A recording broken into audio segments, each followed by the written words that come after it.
Assalamualaikum warahmatullahi wabarakatuh. Sampurasun mitra kaum dangu di mana wae ayana tepang dangu deui nya sareng Aki. Di acara anu maneuh nyaeta dongeng Sunda di kanal YouTube Mancomania. Urang ngeureuyeuh neraskeun hanca anu katunda dina jejer lakon mulang kapangkonan bagian anu ka-14. Kumaha lakon dagar kiropa salajengna urang Bandungan we sasarengan sakadap deui. Daramang sadayana alhamdulillah upami daramang manya. Mugi-mugi we sadayana tetep dipaparinan kasehatan, lahirna sinareng batina oge dijembarkeun manahna, digampilkeun rezekina sarta didebihkeun tina balaina. Amin ya rabbal alamin. Kangge anu nembean pisan manco, nembean pisan ngadangukeun ieu dongeng mangga asa-asanya kantun di subscribe wae di toel palebah tombol loncengna supados aya notifikasi upami Aki naraskeun hanca dongeng. Hatur nuhun kanu parantos subscribe, like, komen, oge nge-share dongeng-dongeng Aki nya. Mugi-mugi wae sadayana aya dina ginanjar kawilujengan. Urang ngeureuyeuh beri nikreuh yeuk leungeun sasarengan dina raga ngamumule seni Sunda utamina seni dongeng Sunda nya ku para mancomania oge sareng Akina nu ngadongengna Aki nu ngadangkeun para mancomania sadaya. Mugi-mugi dongeng Sunda tetep aya dugi ka iraha bae nya. Tiasa tetap rame, tetap nanjeur, tetap waluya di negeri nyalira. Waluya dongeng Sunda, waluya ki Sunda. Urang amparkeun deui sama kabuyutanana. Sor citehna pamirsa sareng goreng ulena mangga kaparayun sadayana. Prung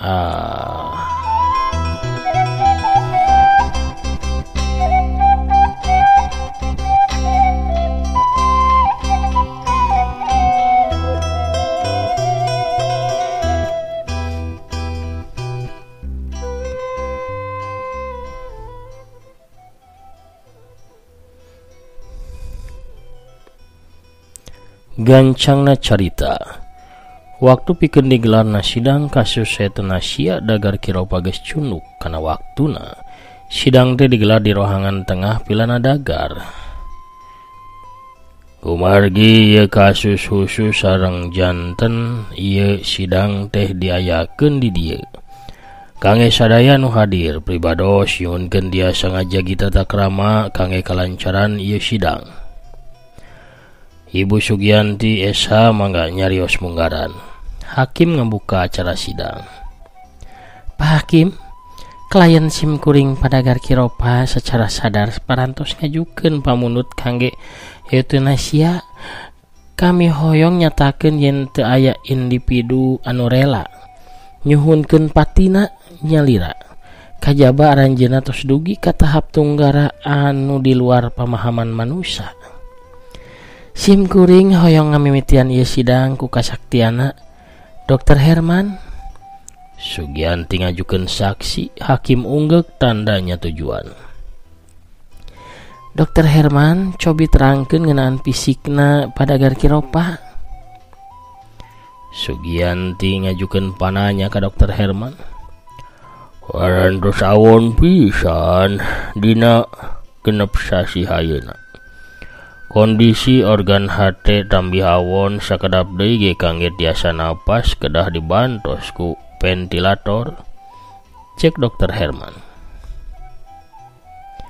Nah aya kamungkinan tiasa cager sabihara-bihari deui. Sugianti tumanya deui.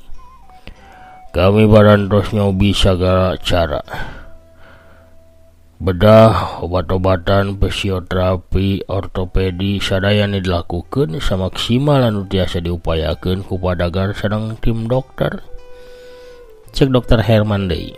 Jaksa cangkat tina diukna bari nyarita harita ka Dr. Herman. Nah anjeun mastikeun yen dagar kiropa moal cager deui. Teu saurang ge tiasa ngajamin kana hal eta mah. Margi aya muziat di luar ilmu kadokteran. Terus dokter pikir padagar teh tiasa salah sawiosna. Dokter ngajawab ku unggek. Nah dokternya tujuan karena kayang na padagar. Abdi teh dokter. Tugas abdi teh nyalametkeun sanesnya tujuan jalmi hoyong ngatunkeun. Abdi mung percanten yen ieu teh kaputusan pribadina padagar.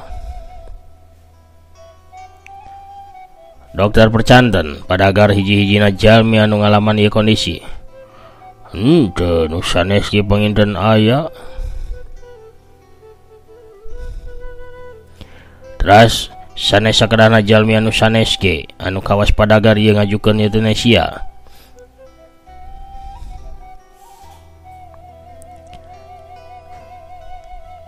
Kela Pak Jaksa. Kami teu nya tujuan yen sakabeh tunadaksa kedah ngajukeun euthanasia. Tiap individu benten kondisina, benten daya tahana. Pak Hakim, Pak Jaksa teu paduli ngeunaan sagala riset padagar sanes jalmi anu mimiti ngajukeun euthanasia. Tinggal ieu dokumen. Ribuan jalmi anu ngajukeun satacan padagar, sadayana teu acan ditanggapi ku pangadilan urang. Cek Sugianti bari ngasongkeun dokumen pangadilan ka hakim. Hakim narima eta dokumen dibuka terus diilola launan. Mangga ayeuna jaksa bade tumaros ka saha? Cek hakim bari mere isyarah ka jaksa. Abdi hoyong tumaros ka Ibu Rianti selaku ibuna Dagar Kiropa.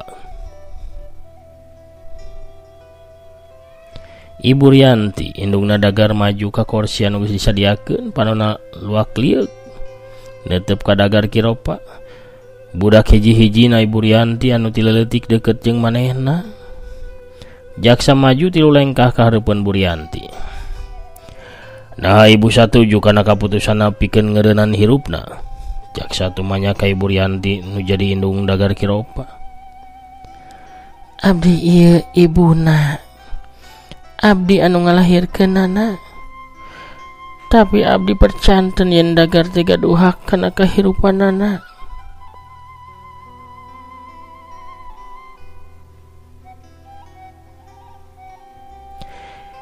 Bade kumaha oge gaduh saha hirupna teh gaduh abdi. Sabab abdi nu ngalahirkeunana. Dokter Deni sabab anjeunna nu nyalapkeunana. Sophia sabab anu ngarawatna. Santi pedah anu merjuangkeunana.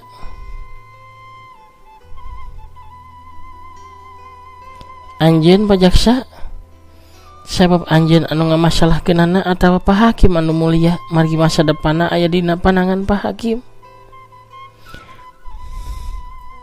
Ieu teh hirupna Dagar sarta Dagar nyalira anu mutuskeun sareng nanggung walerna. Tulung pasihan anjeunna martabat anu dijamin ku undang-undang urang. Ibu Rianti nyaritana bari ngageuri. Nu hadir ngilung kagagas komo Sophia mah cipanonna teu karasa ngacelakan masihan pipina. Ukur jaksa anu tetep katempo heuras teh.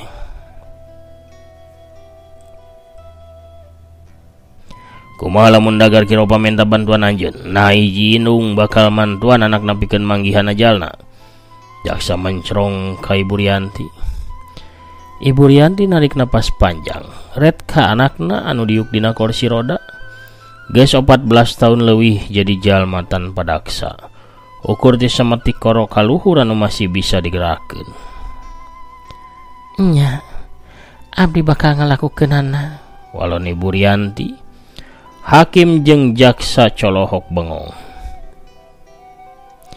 Abdi teh hoyong ngarirenkeun rasa nyerina. Abdi hoyong ngeureunkeun katunggaraanana.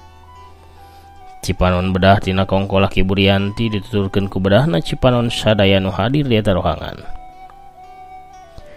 Ibu teh nyaah ka anjeun Sep, cik Ibu Rianti bari netep Dagar Kiropa. Dagar ngeluk tungkul pangkuanana juuh ku cipanon. Sakerapan mah di eta rohangan sepi jembling ukur kadenge sora inghakna ceurik Ibu Rianti.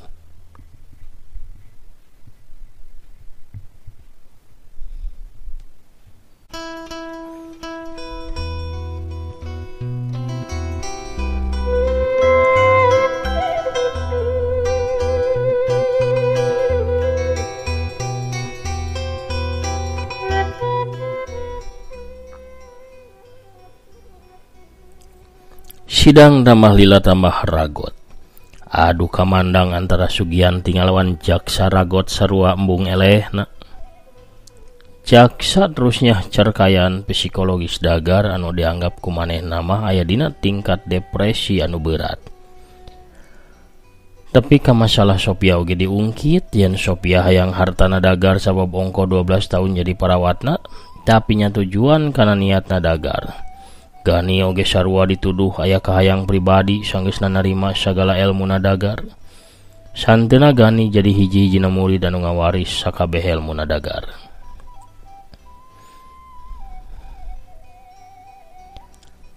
Pak Hakim, anu mulia, jaksa teh tambih ngawur dugi ka ngaduga-duga tanpa bukti anu nyata. Ieu laporan keuangan Dagar Kiropa. Sugianti ngasongkeun hiji buku ka Pak Hakim katua. Hakim narima eta buku tuluy di ilo lalaunan. Pak Hakim teh bakal ningal bumi anu digadekeun hutang ratusan juta sarta hiji rekening bank anu saldona teh cekap kangge nutup gajihna Sophia 2 sasieun. Sareng abdi palai nambihkeun pami aya hiji jalma anu gaduh hak kana hirupna Dagar. Ngaleuwihan tina hakna Dagar nyalira. Eta mah ukur Sophia. Sophia teh leuwih ti saukur parawat pikeun Dagar, leuwih ti saurang sobat, leuwih ti saurang bebene, malah leuwih ti saurang istri. Eta anu sayaktos nama Pak Hakim anu mulia. Sugianti cumarita tapi ka ngageuri. Bakatku kabawa perasaan hatena. Sophia anu tadi ngeluk tungkul pas semona marah mai deui ngadenge caritan Sugianti anu ngabela dirina. Dagar seri leutik bari neuteup ka Sophia. Dina batina nganyakeun sagala caritaan Sugianti da memang karasa pisan belana nyaahna. Sagala rupana Sophia salila ieu dina ngurus dirina. Kayan ngadadak simpe jaksa ge jempe teu sosorongot cara tadi.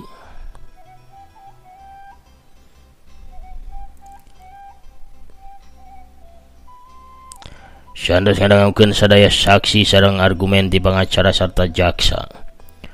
Padagar naha aya anu bade didugikeun ku Padagar. Pak Hakim katua mereka sempetan pikeun Dagar cumarita. Pak Hakim anu mulia, upami Pak Hakim ngedinan sim kuring bade ngaguar dongeng tapi abdi peryogi pajaksa janten palakona cek Dagar ngajukeun kahayangna. Mangga Padagar, sim kuring ngedinan cek Hakim katua mere idin ka Dagar. Gani canak peti kayu ageng di gudang. Dagar nitah ka Gani. Gani gancangan leos ka tukang. Telila datang deui bari ngadorong peti kayu ukuran 1 meter kali 1,5 meter ka tempat sidang.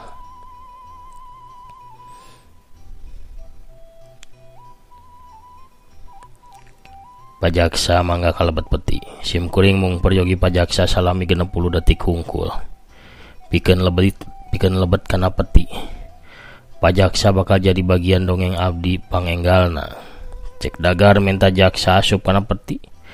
Jaksa gigideug tapi barang ngareret ka Hakim, Hakim malah nitah ku isarah. Kapaksa jaksa nguniang hudang tuluy asup kana peti. Ukur 60 detik pajaksa. Cek Dagar deui tuluy mere isarah ka Gani pikeun ngunci eta peti. Gani unggek tuluy nutup peti bari terus dikunci di luar. Karak 15 detik jaksa geus ngagorowok di jero peti. Uka Padagar, abdi teu tiasa napas ieu eungap yeuh sesek. Dagar ukur nyerenge. Sakedap deui dongeng enggal bakal dipedar. Di jero peti anu babadug sarta gegerowan terus kadenge. Wagim dulungan abdi yeuh. Buka petina, abdi sesek yeuh, napas yeuh dilebet yeuh, aduh, eungap. Padagar enggal buka, paminteu abdi bakal nahan anjeun ku tuduhan ngahina hidang. Hakim katempo reuas sabab tadi manehna nu ngidinan jaksa pikeun asup ka jero peti. Sakedap Hakim ukur 15 detik deui. Cek Dagar tuluy ngalieu ka Gani. Gani surti tuluy ngadeuketan kana peti-peti teh dibuka ku Gani. Jaksa gancangan luarkeun sirahna napasna renghap ranjug. Jaksa luak lieu ka Hakim sarta ka Dagar. lucu euy deh. Ulah nyilakakeun. Kuring di jero teu bisa nawas, malah teu bisa usik-usik acan. Cek jaksa bari haruha hareho napasna Senin Kemis bari dibarung ku ambek. 60 detik. Eta teh 60 detik tina hirupna Dagar. Anjeun teu bisa nahana. 60 detik pajaksa ukur 60 detik. Bayangkeun kuring anu 14 tahun. Cakap Pak Hakim anu mulya. Cek Dagar beri mencrong ka jaksa sarta hakim. Sidang teh ditutup. Hakim jeung jaksa sarta nuliana bubar marulang ka imahna sewang-sewangan. Ari Buryanti mah ngendong di imah Dagar. Peutingna langit teh angkeb, hujan turun meninga gebret di sabudeureun kota Bandung. Dagar heuai dina ranjangna karakerek reupeurem celak-celak aya cahaya nu ngacelak dina langit kamar. Pas pisan kana tarangna Dagar. Dagar karucam karicem sabab tambah lila cahaya nu ngacelak teh tambah kerep. Gani. Dagar ngagorowo ka Gani tapi Gani teu wae datang. Sab Gani mah geus kerek nyegrek di pangkengna. Katambah-tambah di luar teh hujan jadi bedasna sora Dagar eleh ku tarikna jeung ngaguruhna sora hujan. Cai, kuring can nyerah. Kuring masih boga bantuan anu sejen. Bu, ibu. Dagar gegeruan ka Buryanti. Tapi sakitu lilana gogorowokan Buryanti teu datang bae. Sabenerna mah Buryanti teh keur diuk dina kursi di kamar tamu. Ngan bae taya nu nganyahokeun yen Buryanti kena serangan jantung. Buryanti ngantunkeun alam dunya bari diuk dina kursi teu kuat ningali kayaan anakna anu kasiksa saumur hirupna. Saputing eta mah Dagar ukur bisa pasrah narima disiksa ku kecelakna cai. Bantal, kasur, awak Dagar geus cuh baseuh ku cai hujan tina bocorna langit imah. Bibirna geunteul nahan tirisna hawa. Dagar ngahulang. Nah kieu-kieu teuing nasib diri. Nah ieu teh cobaan, teguran, atawa hukuman. Dina kayan kitu, kentreng di luar imah, di luar pila kadenge nu kuntrang-kentreng. Si horeng mah barang dilongok ku Ki Dalang dan sanesna teu arayanya.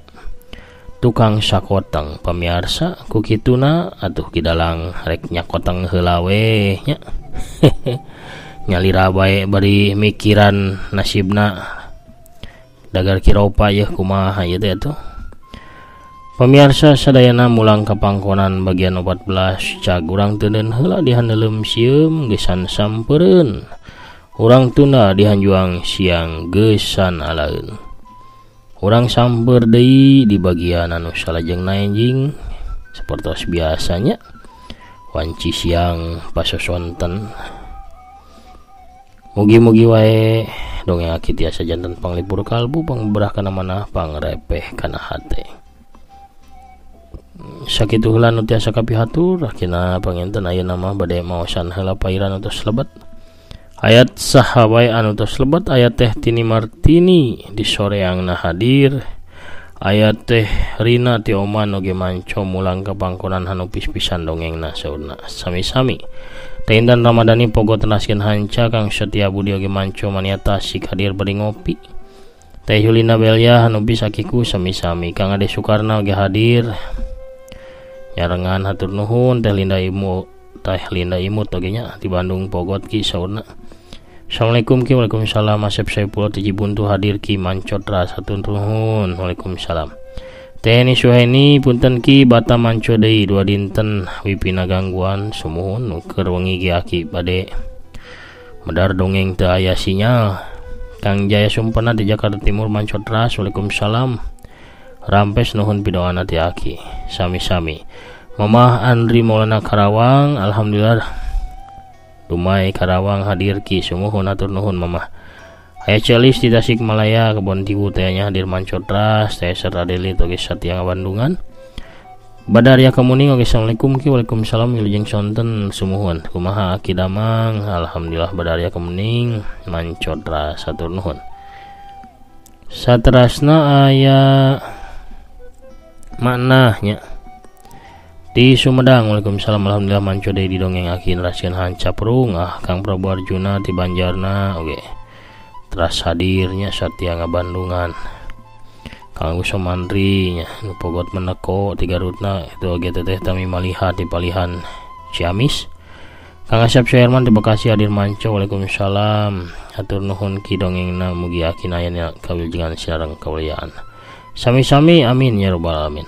Kang Maman si Balagadona di Kuningan pun Ciremay hadir teras oge teh Hanita Parel tetap manco Satya calik dina jojodog. Aya di manco mania Pasuruannya Kang Etobri anu Satya nyarangan aki anu pis dongeng lagi sami-sami Kang. Sakitu heula pamirsa sadayana pangintennya anu tiasa kapihatur siang ieu. Hakin amit mungkur heula. Assalamualaikum warahmatullahi wabarakatuh. Permios Cag hanca.